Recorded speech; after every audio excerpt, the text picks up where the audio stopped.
The thought police are out. What's up, everybody? Jeremy here from the Quartering. I hope you're having a wonderful day. It is the day of my wife's birth.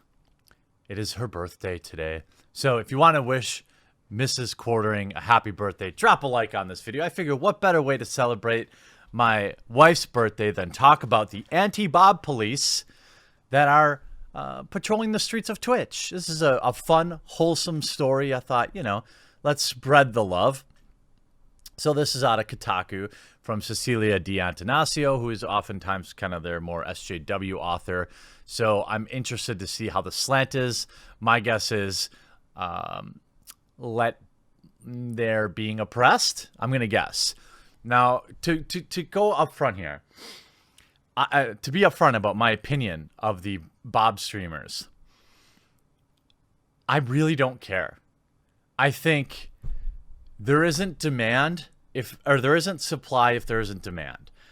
Is this good for the integrity of a video game streaming site? No, it isn't.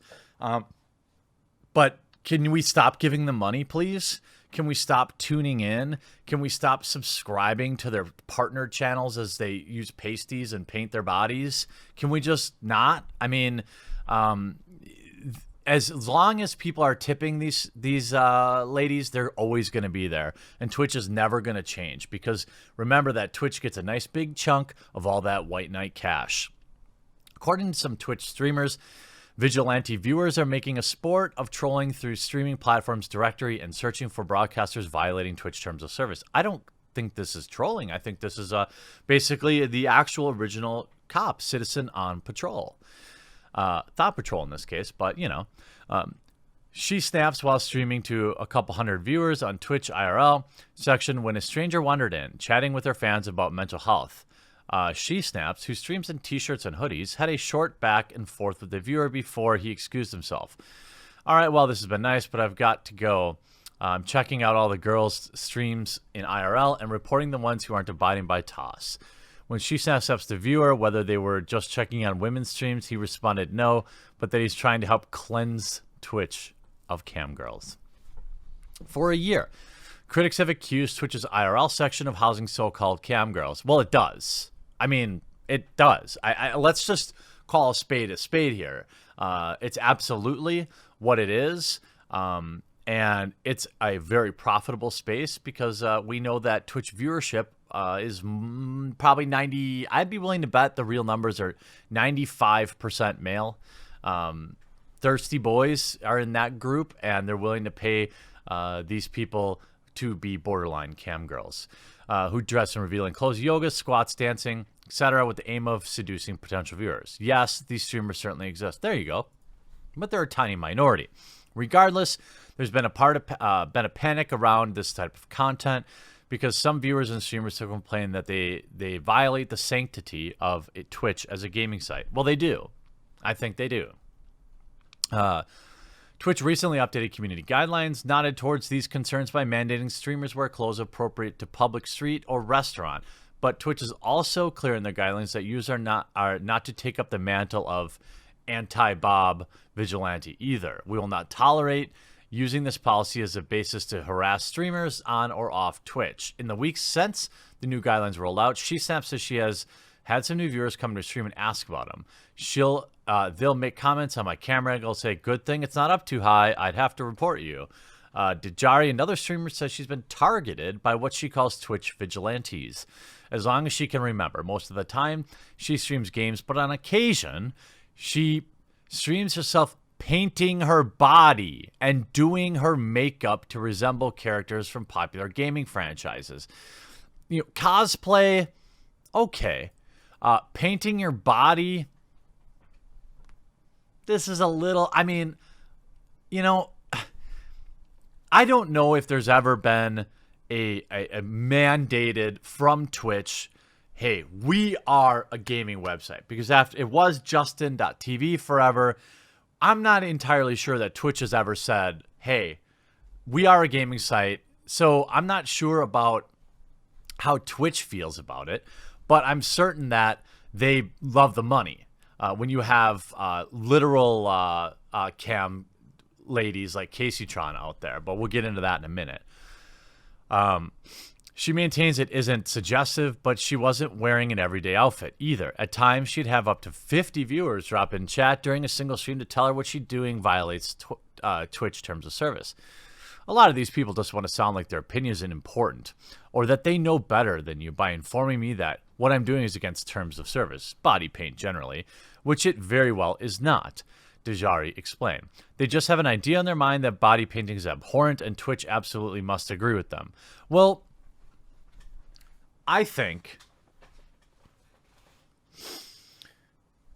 I think if you are not giving them money, they will not continue to push the line. However, body painting is not... that's as close as... you're literally... most of these girls will have like pasties on. You have to be 18 years old to see that in real life, and you're streaming it on Twitch. To like 14-year-old kids, 12-year-old, 11-year-old kids. That's who's watching these streams, by the way. So, yeah, I know my children, but I'm just providing some background. If I want to go into a legal establishment and see that, I have to be 18 years old. Or have the internet, I suppose. But you get what I'm saying.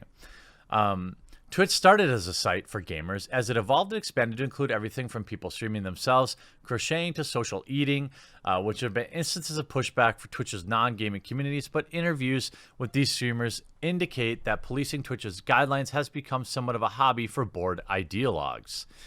Not every IRL streamer said they'd experienced it, but the majority had.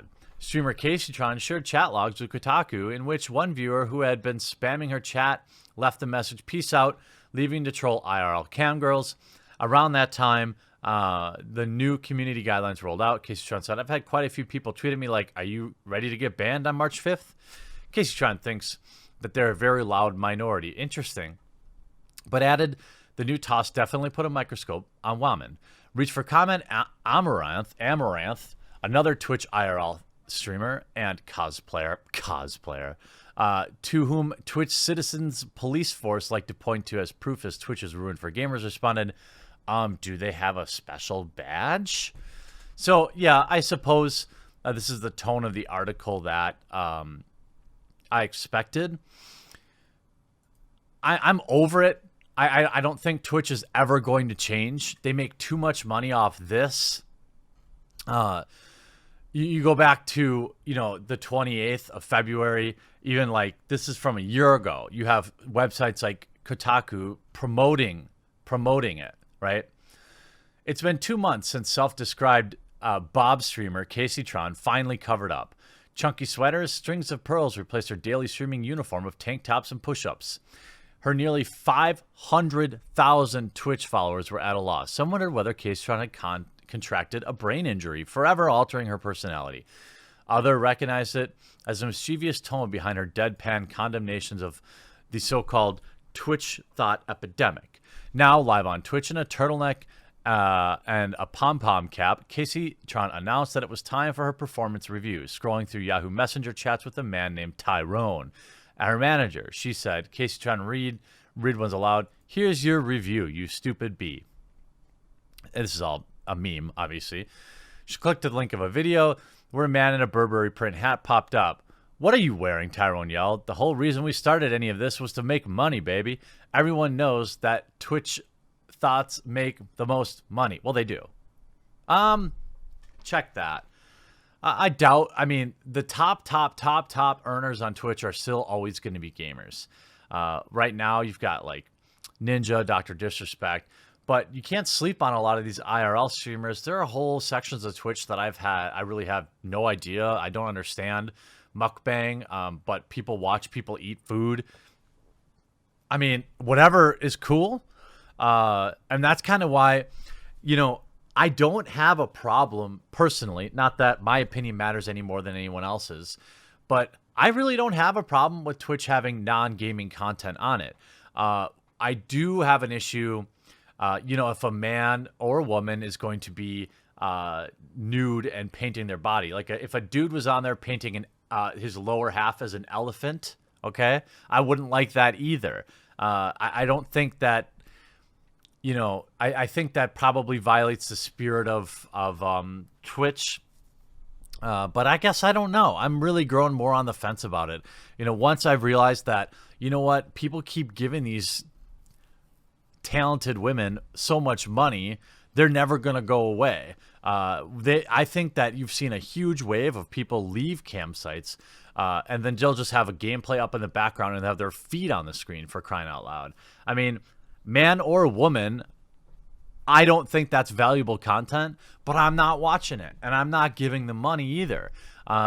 Certainly, this lady has 500,000 followers on Twitch. She's probably making, I don't know, $200,000 to $400,000 a year. I'm not kidding. She's probably making 30, 40 grand a month in just Twitch subscriptions. Now, the question is, what happens when you're not the flavor of the week? Obviously, this isn't a long career choice, but neither is YouTube. I've said on multiple occasions that I'm not ever going to quit my day job. I don't care if I have 10 million subscribers on YouTube, because you have at best a year or two to be relevant, and that's if you're lucky, and it doesn't last forever. So a lot of these girls, I hope that they have good investment advice, and they have adults around them that are telling them to save their money, because you're just another like perkier set away from being completely irrelevant if you're not offering anything other than your body on stream. Now, Casey Tron's been around forever. She embraces the meme. Again, I don't watch this crap, but if you do, I don't care either. I mean, am I going to be the prawn police? I think this is funny, and it's par for the course. Like, if you're going to be on there living in the gray area between entertainment and prawn, then I don't really care if people are giving you the business about it. Ultimately, these girls aren't getting banned anyway, so what difference does it make? I wouldn't exactly call them victims. They're getting viewership. They're getting people watching their ads. The more people that are in your stream, by the way, if 100 people came in and trolled somebody doing body paint with 50 viewers, they're probably going to pick up more organic viewers that way, because they're going to place higher in the search results. That's why people view bot. So I guess it's a net positive for them. But hey, if you want to enjoy it, you go right ahead. But remember, every tip you give them just means 5 more we're going to pop up. They're like cockroaches, unironically. Just kidding. Just kidding. Hope you enjoyed this video. We'll talk to you again real soon.